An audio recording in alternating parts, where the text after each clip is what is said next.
नमस्कार मित्रांनो, माझी लाडकी बहीण ही योजना चालू आहे.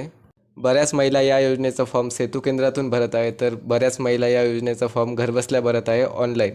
तर तुम्ही जेव्हा घरबसल्या ऑनलाईन फॉर्म भरत आहात, तर कोणत्या चुका तुम्हाला नाही करायच्या आहेत त्या तुम्ही या व्हिडिओच्या माध्यमातून जाणून घेणार आहात. जेव्हा तुम्ही नारी शक्ती दूत या ॲपमधून फॉर्म भरत आहात, तेव्हा तुम्ही तुमची संपूर्ण माहिती तर योग्य भरत आहात, पण शेवटच्या टप्प्यामध्ये जेथे डॉक्युमेंट अपलोड करायचे आहेत तेथे बऱ्याचशा महिला या चुका करत आहात आणि या चुकामुळे तुमचा फॉर्म हा अपात्र होऊ शकतो. म्हणून तुम्ही या चुका करणं टाळा. पहिली चूक म्हणजे जेव्हा तुम्ही तुमचं आधार कार्ड अपलोड करत आहात, तर बऱ्याचशा महिलांच्या आधार कार्डवर एकाच साईडला म्हणजे फ्रंट साईडला आधार कार्डच्या दोन्ही बाजू आहेत.